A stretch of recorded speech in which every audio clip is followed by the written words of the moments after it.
नमस्कार बच्चों, विज्ञान की कक्षा में आपका स्वागत है। तो हम अम्ल और क्षार वाला पाठ पढ़ रहे थे। हमने आर्निस की थ्योरी को पढ़ लिया था। आज हम पढ़ते हैं ब्रोंस्टेड-लोरी की थ्योरी को या संकल्पना को। तो जैसे आर्निस ने जो है वो अम्लों और क्षारों को हाइड्रोजन आयन और हाइड्रोक्सिल आयन के आधार पर समझाया था, लेकिन ब्रोंस्टेड और लोरी ने जो है वो ये समझाया कि यदि किसी अम्ल या क्षारीय पदार्थ के अंदर हाइड्रोजन आयन नहीं हो तो उनको किस प्रकार से हम अम्ल और क्षार में विभाजित कर सकते हैं। तो इसके बारे में उसने समझाया। तो ब्रोंस्टेड-लोरी ने ये संकल्पना दी कि जो अम्ल होते हैं, ठीक है, यानी जो अम्ल होते हैं, अम्लीय पदार्थ होते हैं, वो क्या कर देते हैं कि प्रोटॉन दाता होते हैं, ठीक है, यानी ये प्रोटॉन देने वाले होते हैं। और जो क्षार होते हैं, ठीक है, वो क्या होते हैं, प्रोटॉन ग्राही होते हैं, ठीक है, ये प्रोटॉन लेने वाले होते हैं। तो इस प्रकार उन्होंने जो है वो प्रोटॉन के आधार पर जो अपनी संकल्पना को समझाया कि अम्ल वो पदार्थ होते हैं जो प्रोटॉन देते हैं और क्षार वो होते हैं जो प्रोटॉन को ग्रहण करते हैं।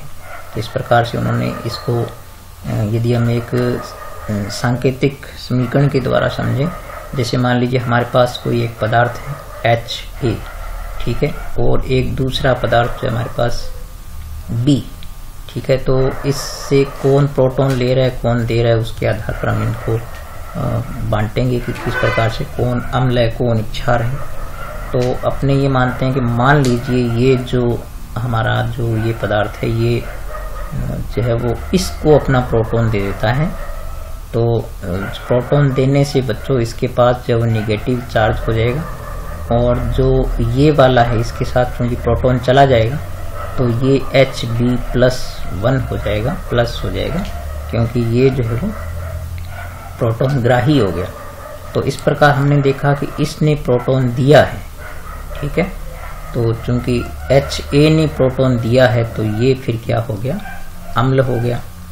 और चूंकि इसने प्रोटॉन लिया है तो ये हो गया आपका क्षार, ठीक है, क्योंकि प्रोटॉन ग्रहण करने वाला क्षार होता है। और यहाँ जो ये बनता है A- वाला, जो प्रोटॉन जो देने के बाद जो बचता है, तो इसको बोलते हैं संयुग्मी क्षार, ठीक है, तो इसको बोलते हैं संयुग्मी क्षार, ठीक है। और ये हो गया आपका संयुग्मी अम्ल, ठीक है। तो इनको इस प्रकार से नाम दिया जाता है संयुग्मी अम्ल, ठीक है। तो अब हम किसी एक रासायनिक समीकरण के द्वारा देखते हैं, अभिक्रिया के द्वारा देखते हैं।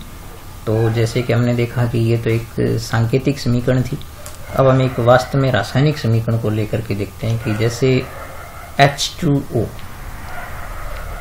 यानी जल है ये, और इसकी जब अभिक्रिया अमोनिया से कराई जाती है NH3 से, तो क्या होता है कि ये अमोनियम आयन बनता है, ठीक है, NH4 प्लस आयन बनता है, और साथ में क्या रह जाता है, ये यहाँ पर हाइड्रोक्सिल आयन रह जाता है। तो आप यहाँ देख सकते हैं कि इसमें प्रोटॉन देने वाला कौन है। तो आपने देखा कि चूंकि ये H2O था पहले हमारे पास यहाँ पर, और ये NH3 था तो NH4 हो गया, तो यानी इसने एक प्रोटॉन ग्रहण किया है और इसने क्या किया, अपना प्रोटॉन जो है वो दिया है। तो इस प्रकार से ये अम्ल हो गया, ठीक है, और ये आपके पास चूंकि प्रोटॉन लेने वाला है तो ये क्षार हो गया। और चूंकि आपको पता है कि जो प्रोटॉन देने के बाद बचता है वो संयुग्मी क्षार होता है, तो यहाँ पर ये वाला होगा संयुग्मी क्षार, ठीक है, संयुग्मी क्षार हो गया। और जो प्रोटॉन लिया है, लेने के बाद जो बना है वो होता है संयुग्मी अम्ल, ठीक है। तो इस प्रकार से संयुग्मी अम्ल और संयुग्मी क्षार जो है वो क्या होते हैं, जो अम्ल संयुग्मी अम्ल वो होते हैं जो प्रोटॉन लेने के बाद बनते हैं। तो ये संयुग्मी अम्ल हो गया और ये संयुग्मी क्षार हो गया। तो इस प्रकार से आप जो है इनको संयुग्मी अम्ल और संयुग्मी क्षारों को बांट सकते हैं।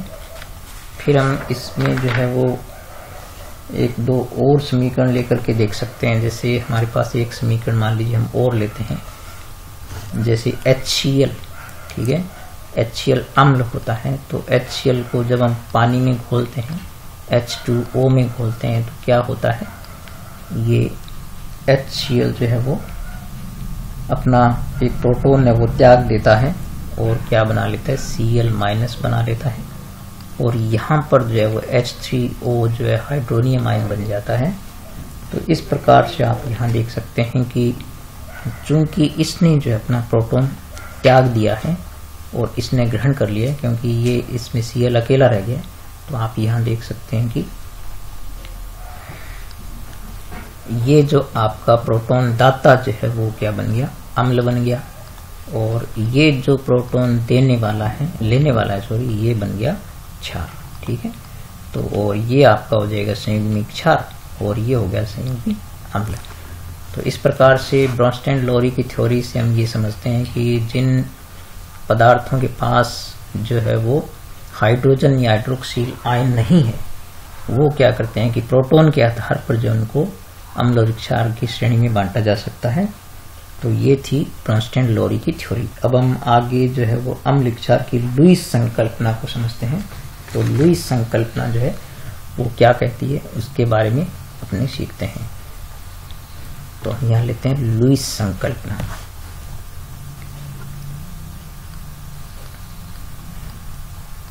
लुईस संकल्पना। तो लुईस संकल्पना जो है वो, जैसे पहले जो है वो हमने पढ़ा कि आर्हेनिस ने बताया हाइड्रोजन आयन और हाइड्रोक्सिल आयन के आधार पर, फिर जो है वो ब्रोंस्टेन-लोरी ने बताया प्रोटॉन को लेने देने के आधार पर। ठीक है, और अब हम जो है वो यदि कोई प्रोटॉन दाता भी नहीं है तो इलेक्ट्रॉन के आधार पर कैसे समझ सकते हैं, ये जो है वो किसने बताया था, ये बताया था लुईस ने, कि जो पदार्थ जो है वो इलेक्ट्रॉन लेते हैं, ठीक है, जो इलेक्ट्रॉन लेने वाले होते हैं, तो ये उसने जो इलेक्ट्रॉन लेने के आधार पर बताया। तो हम अम्ल यहाँ पर किसको कहेंगे और क्षार यहाँ पर किसको कहेंगे, तो ये हम समझेंगे इसके आधार पर कि जो इलेक्ट्रॉन लेते हैं, ठीक है, जो इलेक्ट्रॉन ग्रहण करते हैं, ठीक है, जो इलेक्ट्रॉन क्या करते हैं, ग्रहण करते हैं, वो पदार्थ क्या होते हैं, अम्ल होते हैं, और जो इलेक्ट्रॉन दाता होते हैं, ठीक है, इलेक्ट्रॉन दाता होते हैं, वो होते हैं आपके क्षार। तो इस प्रकार इलेक्ट्रॉन में जो है वो उल्टा होता है, क्योंकि अम्ल प्रोटॉन दाता होते हैं लेकिन इलेक्ट्रॉन के ग्राहता होते हैं, और क्षार जो है वो इलेक्ट्रॉन लेने वाले होते हैं, लेकिन इलेक्ट्रॉन देने वाले होते हैं लेकिन प्रोटॉन लेने वाले होते हैं। तो इस प्रकार से लुईस की संकल्पना जो है वो इलेक्ट्रॉन के आधार पर दी, और ब्रोंस्टेन-लोरी ने प्रोटॉन के आधार पर दी, और आर्हेनिस ने जो है वो हाइड्रोजन आयन और हाइड्रोक्सिल आयन के आधार पर दी थी। तो हम इस प्रकार से जो है यहाँ पर क्या है कि जो इलेक्ट्रॉन का लेन देन होता है वो युग्म में होता है, युग्म यानी दो में होता है, युग्म का मतलब हो गया दो। तो दो इलेक्ट्रॉन लेने देने वाले जो हैं, और यहाँ पर इलेक्ट्रॉन युग्म जो है वो जो देते हैं वो क्या होते हैं, क्षार होते हैं, और जो लेते हैं वो अम्ल होते हैं। तो यहाँ पर आप देख सकते हैं कि यदि यहाँ पर हम एक समीकरण के द्वारा समझते हैं, जैसे यहाँ पर मान लीजिए हमारे पास BF3 है और इसकी अभिक्रिया यदि NH3 से होती है, तो इसमें क्या होता है कि जो नाइट्रोजन होता है उसके पास एक संयुग्मी इलेक्ट्रॉन होता है, मतलब जो एक इलेक्ट्रॉन का युग्म होता है जो बंधन में नहीं होता है, क्योंकि हाइड्रोजन से 3 इलेक्ट्रॉन बंधन में होते हैं।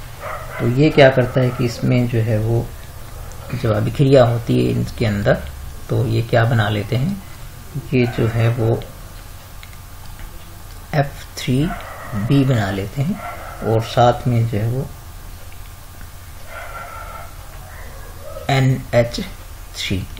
तो इसमें इनका रूप तो वैसा ही रहता है, लेकिन एक्चुअल में होता क्या है कि ये जो इसको इस प्रकार से दिखाते हैं, ये जब अभिक्रिया के बाद इस प्रकार से, तो यहाँ ये बताता है कि इसने इलेक्ट्रॉन दिए हैं, NH3 ने इसने लिए हैं, ये जो एरो है वो यही बताता है।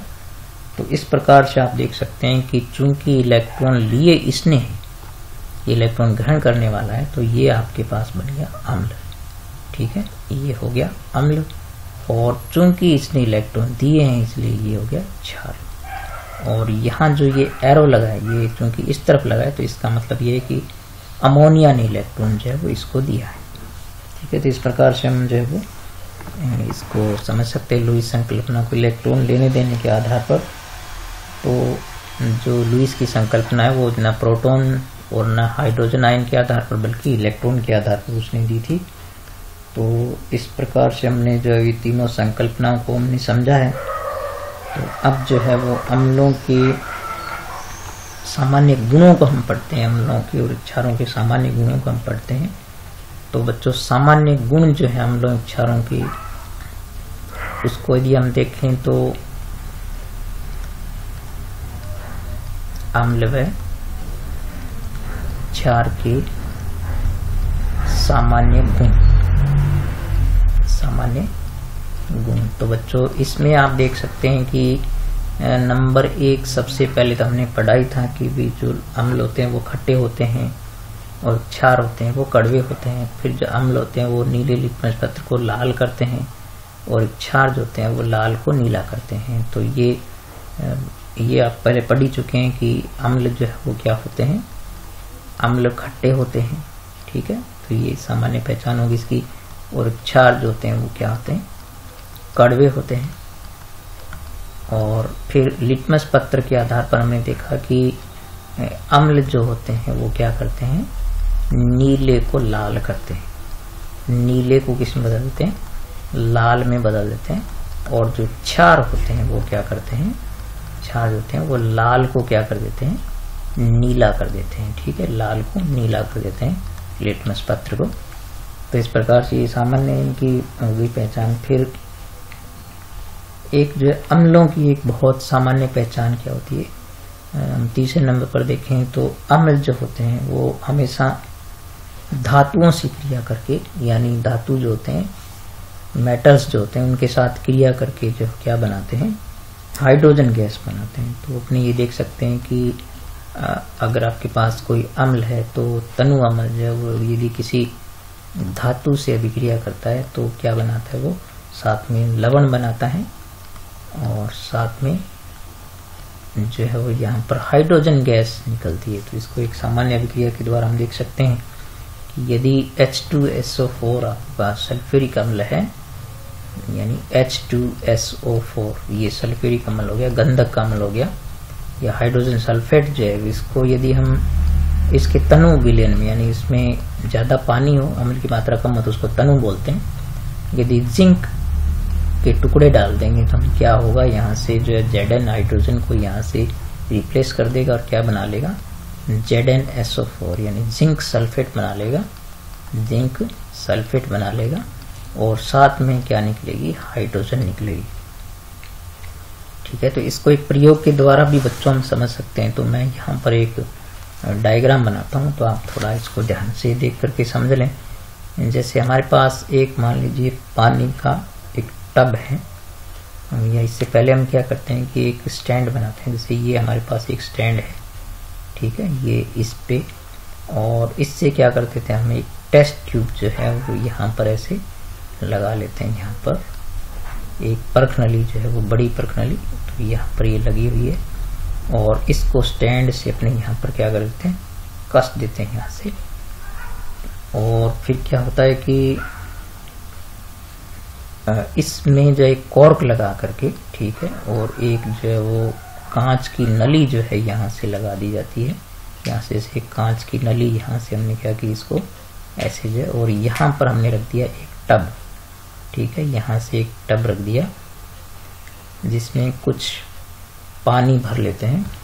तो टब यहाँ पर रख दिया, ये आपका हो गया टब। तो यहाँ पर जैसे ये पानी भरा हुआ है इसके अंदर, ठीक है, ये पानी भरा हुआ है। और आप क्या करें, ये जो आपकी ये नली है कांच वाली, ये क्या करते हैं, इसमें ला करके और यहाँ पर पानी में ऐसे छोड़ देते हैं। तो क्या होता है कि इस परखनली में यदि हम H2SO4, ठीक है, हमने ले रखा है इसके अंदर, और साथ में यहाँ पर जो कुछ क्या है, जिंक है हमारे पास यहाँ पर, तो इसके अंदर जो है वो यहाँ पर क्या क्या चीजें हैं वो मैं आपको यहाँ बता देता हूँ। तो यहाँ पर हमने ले रखा है मैं यहाँ लिख देता हूँ। इसके अंदर हमारे पास यहाँ क्या है, ये हमारे पास H2SO4 यानी H2SO4 और प्लस में क्या है, जिंक है। ठीक है, तो इन दोनों में जब अभिक्रिया होती है तो ये जो कांच की नली लगी है यहाँ से, तो ये कांच की नली मान लो अपने यहाँ से इसको पूर्ण दिखाएं, तो जैसे यहाँ से मैं इसको बनाता हूँ इस प्रकार से, थोड़ी सी ये जो कांच की नली है इस प्रकार से यहाँ से, ये कांच की नली एकदम सही होती है, टेढ़ी पतली नहीं होती है। तो इस प्रकार से ये जो है यहाँ स्टैंड लगा हुआ है, स्टैंड पर ये नली को कसा हुआ है, पर्क नली को। ठीक है, तो यहाँ से क्या होता है, जब अभिक्रिया होती है तो यहाँ पानी में क्या होते हैं, ऐसे बुलबुले निकलेंगे यहाँ से, और बुलबुले निकल करके यहाँ से बाहर आएंगे। तो यदि आप यहाँ पर जो जलती हुई मोमबत्ती को लेके जाएंगे, तो जलती हुई मोमबत्ती को यदि हम यहाँ लेकर जाते हैं, जैसे मान लीजिए हमारे पास एक जलती हुई मोमबत्ती है ये, तो इसकी ये लो है, तो यहाँ से क्या होता है कि जब ये जलती हुई मोमबत्ती लेके जाएंगे तो यहाँ पर जो है वो एक पॉप की आवाज आएगी, छोटे से धमाके की सी आवाज आएगी। तो क्यों होता है ऐसा, क्योंकि जब हाइड्रोजन जलती है, क्योंकि यहाँ हाइड्रोजन के बुलबुले निकलेंगे, तो हाइड्रोजन जलेगी तो विस्फोट के साथ जलती है, क्योंकि हाइड्रोजन जो है वो जलती है, जलने में सहायक नहीं है। ठीक है, यानी हाइड्रोजन जो होती है वो क्या होता है, जलती है लेकिन जलाने में सहायक नहीं है। ठीक है, जलाने में सहायक नहीं है, तो इसलिए क्या है, जब जलाने में सहायक नहीं है तो पॉप की आवाज के साथ बुझ जाती है। ठीक है, ऐसे पॉप की यानी छोटी सी पॉप की आवाज आएगी, पॉप की आवाज आती है और आवाज के साथ क्या होती है, वो बुझ जाती है। तो इस प्रकार से ये इस प्रयोग से हम समझ सकते हैं कि जब धातुओं की और अम्लों की अभिक्रिया होती है तो उसमें क्या बनता है, लवण और जल बनते हैं। ठीक है, ये आपके पास यहाँ पर हो गया लवण, सॉरी हाइड्रोजन गैस बनती है, जल नहीं बनता है, तो ये हो गया आपके पास हाइड्रोजन गैस। तो ये आज हमने समझा ब्रोंस्टेन-लोरी की थ्योरी को, और साथ में समझा हमने लुईस की संकल्पना को, और कुछ अम्लों के गुण, क्षारों के गुण जो हमने पढ़े।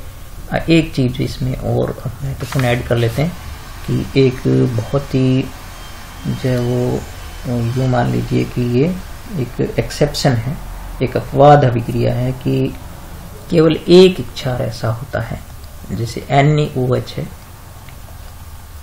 तो NaOH को यदि जिंक से अभिक्रिया कराते हैं तो ये भी क्या करता है, हालांकि एक क्षार होता है। ठीक है, तो ये एक क्षार है, तो ये सोडियम जिंकेट बनाता है, Na2ZnO2 बनाता है, और साथ में ये हाइड्रोजन देता है। तो ये जो है एक बहुत ही अपवाद अभिक्रिया, ये हो गया सोडियम जिंकेट, सोडियम जिंकेट होता है ये। तो ये एक अपवाद अभिक्रिया होगी, इसको अपने क्या कह सकते हैं, एक अपवाद अभिक्रिया। इसको अपवाद अभिक्रिया के रूप में आप याद रखें कि केवल एक जो है वो ऐसा क्षार है, सोडियम हाइड्रोक्साइड, जो जिंक के साथ यानी धातु के साथ क्रिया करके क्या करता है, हाइड्रोजन देता है। तो ये जो एक अभिक्रिया को आप इसको अपवाद के रूप में याद रखें। तो इसके बाद हम आगे के गुणों को आगे वाली वीडियो में पढ़ेंगे। ठीक है, तो आज जो आपको मैंने बताया उसको आप ध्यान से सुने और समीकरणों को लिख कर देखें, और एक बार सुनेंगे आप उनको तो आपको जो संकल्पना है वो याद हो जाएगी। ठीक है बच्चों, और मिलेंगे अगले वीडियो में, तब तक नमस्कार।